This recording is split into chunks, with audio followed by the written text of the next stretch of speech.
Tanvi Arjun love स्टोरीचे 38 भाग यापूर्वीच upload केलेले आहेत. कृपया ते सर्व भाग वाचण्यासाठी आपल्या चॅनलला भेट द्यावी. आणि माझी एक विनंती आहे की जास्तीत जास्त या कथेचे व्हिडिओ आपण शेअर करावेत. तन्वी किचनमध्ये जेवण बनवत होती. आता अर्जुन येईलच इतक्यात. तो आला की लगेच त्याला गरम गरम जेवण वाढायचं असं तिच्या मनात होतं. ती नेहमीसारखीच मन लावून स्वयंपाक करत होती आणि अचानक पाठीमागून तिच्या कमरेभोवती अर्जुनने त्याच्या हाताची मिठी घातली. तशी ती आधी थोडी दचकली, पण नंतर तशीच लाजत हसत राहिली आणि ती काहीच बोलत नाही म्हणून त्यानं अजूनच ती मिठी घट्ट केली. तशी तिच्या हृदयाची स्पंदने वाढली आणि आता तिला काय करावं हे सुचेना. आणि तो म्हणाला, तन्वी, आय एम हंग्री. मला भूक लागली आहे. आणि ती त्याला लाजत लाजत हळूच म्हणाली, अर्जुन तू फ्रेश हो ना, मी जेवण वाढते. आणि तो म्हणाला, मला जेवण नकोय तन्वी. आणि ती पुन्हा तशीच लाजत म्हणाली, का? बाहेर काही खाल्लं आहे की काय? नाही. मग का भूक नाही? आणि त्याने तिला स्वतःकडे वळवली आणि म्हणाला, मला दुसरीच भूक लागली आहे. मी जे मागेन ते देशील का? आता ती काहीच बोलत नव्हती. त्याला कसली भूक लागली आहे हे तिला माहीत होतं. तिलाही तीच भूक लागली होती. दोघेही किती दिवस झाले उपाशीच होते. आणि त्याने तिच्या ओठांकडे ओठ नेत म्हणाला, आय वॉन्ट किस. आणि ती लाजली. याआधी त्याने एकदाच तिचा किस घेतला होता, तोही अगदी अलगद. पण त्याने त्याचं मन थोडीच भरणार होतं. तो नुसता तिच्या गुलाबी ओठांकडे टक लावून बघत बसायचा, ती झोपलेली असताना. आणि आता त्यानं तिला किस मागितला आणि तिने अलगद डोळे मिटून घेतले, जणू ती त्याला किस करण्यासाठी होकार देत होती. आणि अर्जुनने तिच्या तोंडात तोंड घातलं आणि तिने त्याला घट्ट मिठी मारली. दोघंही बेभान होऊन इतका डीप किस करत होते की आपण कुठे आहोत याचंही त्यांना भान नव्हतं. आणि गॅसवर ठेवलेली अर्जुनची आवडती भाजी करपून गेली. किचनमध्ये धूर, भाजी करपून झाला.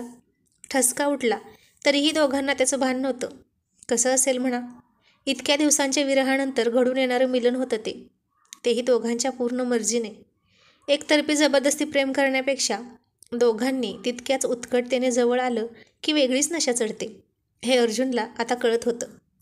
आता हवेला सुद्धा त्या दोघांना डिस्टर्ब करू वाटत नव्हतं. किती गोड आणि निरागस दिसत होते. बेभान झाले होते, हरवून गेले होते एकमेकात. दोघेही एकमेकात बुडालेले असताना आता किचनमध्ये इतका धूर झाला होता आणि घरातली एक नोकर धावत आली आणि तिने गॅस बंद केला आणि ती ठसकायला लागली. मॅडम मॅडम अशा हाका मारून तिनं तन्वीला जागी केली आणि तन्वी भानावर आली. ती तशीच किचनला डोळे झाकून टेकून उभी होती. डोळे उघडून बघते तर अर्जुन कुठेच नव्हता आणि तीही ठसकायला लागली. इतका वेळ त्याचं स्वप्न पाहत होती ती उघड्या डोळ्यांनी. तेव्हा नव्हता आलं तिला ठसका, कारण ती या जगात नव्हतीच, ती तर वेगळ्याच जगात होती तिच्या अर्जुनसोबत. आणि दोघीही आता बाहेर आल्या. साहेब आले होते ना आत्ता? तन्वीने विचारलं. नाही, साहेब अजून नाहीत आले, त्या मोलकरणीने ठसकत ठसकत सांगितलं. आणि तन्वी हळूच गालात हसायला लागली. इतक्यात तिला कुणालचा फोन आला. तिने मोलकरणीला हे तू आवर म्हणत फोन घेतला आणि ती फोनवर खूप खोकत होती ठसका लागून. मग ती तिच्या बेडरूममध्ये गेली आणि दार लावून घेतलं. कुणालने विचारलं, तन्वी काय झालं, इतकी का खोकतेस तू? अरे काही नाही रे, किचनमध्ये स्वयंपाक बनवत होते आणि भाजीच करपली बघ.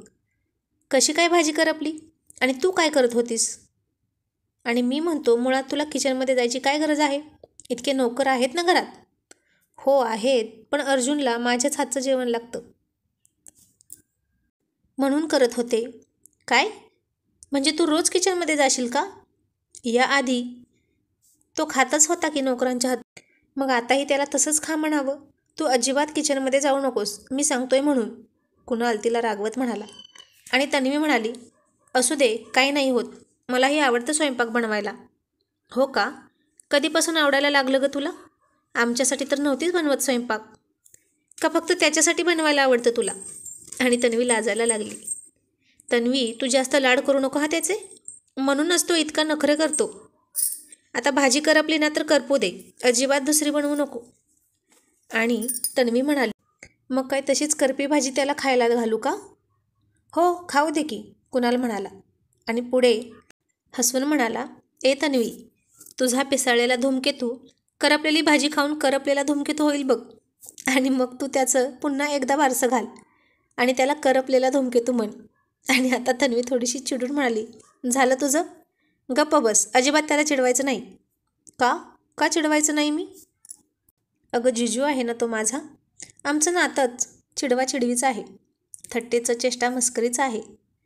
पण अशी चेष्टा आणि मस्करी त्याच्यासोबतच कर, माझ्यासमोर नको. का गं, तुला राग आला तुझ्या नवऱ्याची चेष्टा केली म्हणून? आणि तन्वी गप्प बसली. अरे बापरे, कोणाला तरी राग येतोय आता नवऱ्याची चेष्टा केली म्हणून. पण तन्वी, काही फरक आहे का गं त्या अँग्री यंग मॅनमध्ये? आणि तन्वी हसत लाजत म्हणाली, हो, खूप फरक पडलाय त्याच्यात, अगदी मला जसा हवा होता तसा. मग आता त्याला तू खरं खरं सांगून टाक ना. नाही, मी का सांगू? अगं त्याची नको परीक्षा बघू इतकी, आणि वेळ निघून जाण्याआधी शहाणी हो. आणि ती म्हणाली, त्यानेच माझी परीक्षा बघितली आहे इतकी. तो सुरुवातीपासून माझ्यावर प्रेम करत होता, एकदाही त्याने ते कबूल केलं नाही. माझ्याशी लग्न करण्यासाठी त्याने वेगळे मार्ग वापरले. त्याऐवजी फक्त आय लव्ह यू तन्वी असं म्हणाला असता तर मी त्याच्याशी लग्न केलं असतं. मग आता मी तरी का त्याला सांगू? त्याचं त्याने शोधावं. तू ना खूप जिद्दी आहेस बघ. आणि पुन्हा तन्वीला ठसका आला. पण मला सांग, तू काय करत होतीस गं इतकी भाजी करपेपर्यंत? तुझं तर सगळीकडे लक्ष असतं ना. आणि आता काय सांगणार? आणि कसं सांगणार की अर्जुनचं स्वप्न पाहत होते? आणि ती लाजून गप्प बसली. आणि कुणालाच म्हणाला, तुझा तो पिसाळलेला धूमकेतू आला असेल ना घरी, त्याच्याच मागे पुढे करत बसली असशील, म्हणूनच भाजी करपली. नाही रे, अजून तो आलाच नाही. एव्हा यायला हवा होता तो, 9 वाजले होते, पण बहुतेक मीटिंग लागली असेल. मग आता तू पुन्हा दुसरी भाजी बनवणार? हो ना रे, बघ ना, त्याच्याच आवडीची भाजी बनवली होती मी, आणि असं झालं. मग त्याची स्वप्न पाहत होतीस का गं तू? त्याशिवाय इतकी हरवून जायची नाहीस. आणि आता तन्वी लाजायला लागली, खूप खूप. कुणालने तिला बरोबर पकडली आणि ती विषय टाळण्यासाठी म्हणाली, तुझा हात कसा आहे रे? आणि कुणाल फार त्रास होतोय असं दाखवत म्हणाला, आहे, होतोय बरा हळूहळू, तुमच्या लाडक्या नवऱ्याची मेहरबानी, काय करणार. आणि कुणालने विचारलं, आणि अर्जुनचा हात गं, त्याचा हात कसा आहे? तन्वी म्हणाली, त्याचा हात झालाय बरा. आणि कुणाल सुस्कारा टाकत म्हणाला, त्याची काळजी घ्यायला त्याची बायको आहे बाबा, आमची कोण काळजी घेते का? कोण जेव म्हणत नाही की वेळेवर औषधं देत नाही. तरी बरं, मी आधीपासूनच डाव्या हाताने जेवण करायचो, म्हणून जेवण तरी जात होतं, नाहीतर उपाशीच मेलो असतो. पण तन्वी, त्याला कोण भरवत होतं गं हात मोडल्यावर? आणि तन्वी म्हणाली, मीच भरवत होते. बघ, किती लाड करतेस तू त्याचे, काय गरज आहे का इतके लाड त्याचे करायची? तो तुला किती त्रास देतो. आणि तन्वी म्हणाली, अशा कामाचा त्रास होत नसतो, उलट आपल्या माणसांसाठी प्रेमाने आपुलकीने करायचं असतं. म्हणजे आजारी माणूस औषध गोळ्याने कमी, आणि आपल्या माणसाच्या काळजीने, प्रेमाने, आपुलकीने जास्त लवकर बरा होतो. आणि तिचे ते शब्द ऐकून कुणाल म्हणाला, आमच्या आयुष्यात कधी यायचं असं आपलं माणूस काय माहीत. आणि तन्वी हसत म्हणाली, येईल हां, लवकरच येईल. आपण तुझं आपलं माणूस लवकरच आणूया तुझ्या आयुष्यात. मग तीच तुला प्रेमाने भरवेल आणि तुझी काळजीही घेईल. आणि कुणाल म्हणाला, नको बाबा, मला तर आता लग्नाची भीतीच वाटत आहे. आधी तुझं सगळं सुरळीत होऊ दे, मग माझं बघू. माझी नको रे काळजी करू आता. अर्जुन खूप बदललाय, पूर्वीसारखा नाही राहिला तो. आणि हे तू कशावरून म्हणतेस? तो बदलला याचा काही पुरावा आहे का तुझ्याकडे? आणि तन्वीला काल त्याने गुलाबाचं फूल देऊन आय लव्ह यू म्हणालेला, आणि त्यानं तिला पाठीमागून मारलेली घट्ट मिठी आठवली. ती मिठी खोटी नव्हती. आणि ती मनात म्हणाली, आता याचा कसा पुरावा द्यायचा? प्रेमात कसल्याही पुराव्याची गरज नसते. आपल्या मनाला पटलेली खात्री, मनाला झालेली त्याच्या हळव्या नाजूक प्रेमाची जाणीव, त्याचा हवा हवासा वाटणारा स्पर्श, तो जवळ नसला की वाटणारी हुरहुर, आणि तो जवळ असला की हृदयाची वाढणारी धडधड, त्याच्या आठवणीने लाजून आरक्त झालेले गाल, हाच पुरावा. आणि ती म्हणाली, पुराव्याची काय गरज आहे, मला माझं मन सांगतंय ना, हेच पुष्कळ झालं. बरं आता ठेव फोन, अर्जुन येईल इतक्यात, मला दुसरी भाजी बनवायची आहे. आणि कुणाल म्हणाला, तन्वी, भाजीत विष घालून दे ना गं त्याला, तोच म्हणतो ना तुझ्या हातचं विषसुद्धा खाईन.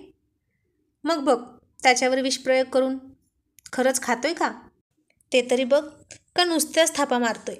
आणि त्याला तन्वी ओरडत म्हणाली, गप्प बस रे कुणाल, त्याच्या बोलण्याचा शब्दशः अर्थ घ्यायचा आहे का आता. असं बोलून त्यानं माझ्यावर विश्वास दाखवला. खूप विश्वासाने तो माझ्या हातचं खातो.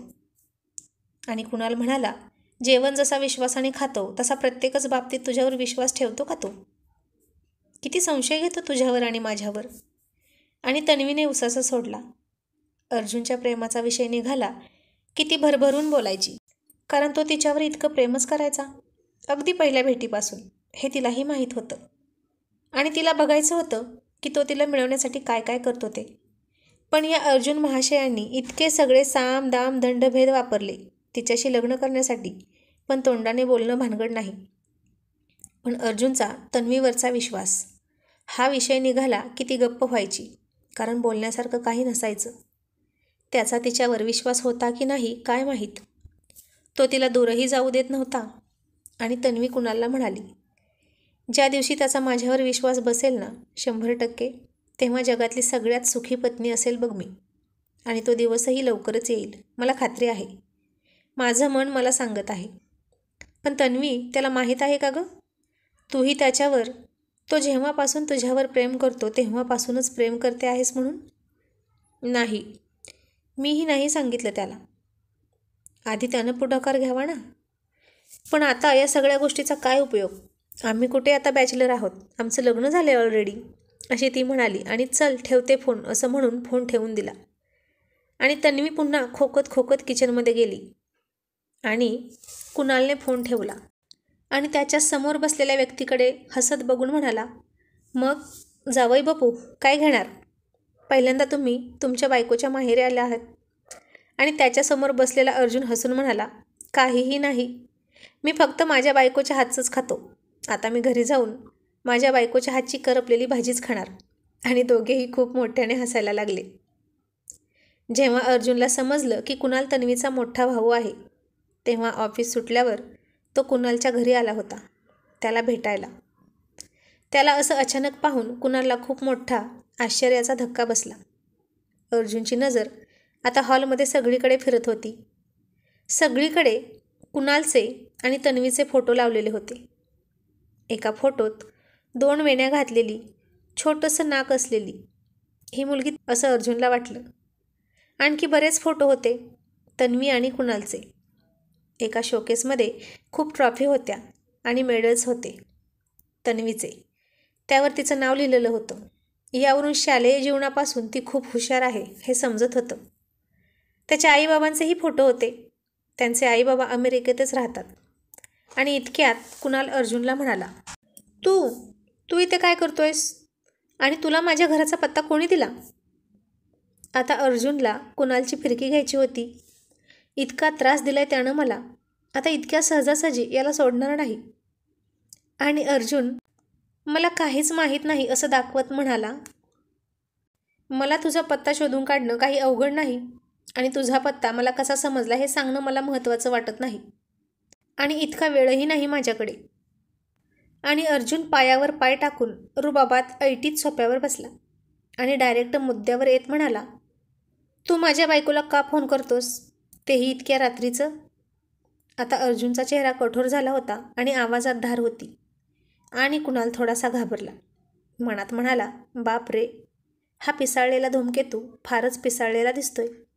आता याच्या मनात काय आहे कुणास ठाऊक. जितका हँडसम दिसतो तसा मुळीच नाही, खूपच रागीट आहे तो. आज कुणाल आणि अर्जुनमध्ये पहिल्यांदाच बोलणं होत होतं. आणि थोडासा गोंधळलेला आणि घाबरलेला कुणालचा चेहरा पाहून अर्जुन आतल्या आत मजा घेत होता. आणि कुणाल ततपप करू लागला.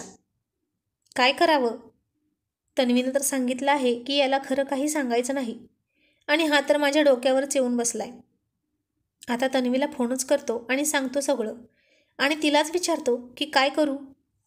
असं म्हणून कुणाल तिथून निघाला. आणि अर्जुन मोठ्याने म्हणाला, थांब, माझ्या प्रश्नाचं उत्तर न देताच कुठे निघालास. मी काहीतरी विचारलं आहे तुला. काय संबंध आहे तुझा आणि तिचा मला आज कळलंच पाहिजे. मला आता हे सहन होत नाही. रात्रीच्या 1:45 वाजता सुद्धा तू तिला फोन करतो आणि ती रात्रभर तुझ्यासाठी हॉस्पिटलमध्ये थांबते. याचा अर्थ काय होतो? आणि कुणाल मनात म्हणाला, बाप रे, कसा बोलतोय हा? बिचारी तन्वी कशी टिकत असेल याच्यासमोर काय माहीत. आणि कुणालने घाबरून आवंडा गिळत म्हणाला, मी काहीही केलं नाही. आणि अर्जुन म्हणाला, पहिल्यांदाच आलोय तुझ्या घरी, साधं चहा पाणी विचारायची पण पद्धत नाही का तुमच्याकडे? आणि कुणाल गोंधळून म्हणाला, हो हो, बस ना, आणतो हां, तुझंच घर आहे असं समज. कुणाल हसत म्हणाला. पण अर्जुन त्याची तिरकी चाल न सोडता म्हणाला, माझं घर कसं असेल? मी काय जावई लागतो का या घरचा? अर्जुन असं म्हणाला आणि कुणालने फारच चमकून त्याच्याकडे बघितलं आणि मनात म्हणाला, हो बाबा हो, जावईच आहेस तू या घरचा. काय करू, सांगू का याला सगळं खरं खरं? पण नाही, नको. आत्ताच इतका रुबाब दाखवतोय माझ्यासमोर आणि जर त्याला समजलं की तो या घरचा खरंच जावई आहे तर किती रुबाब करेल. आणि मी खोटं बोललो म्हणून माझं काय करेल कुणास ठाऊक. मला आता रिस्क नाही घ्यायची. आणि असं म्हणून त्यानं मोडलेल्या हाताकडे पाहिलं.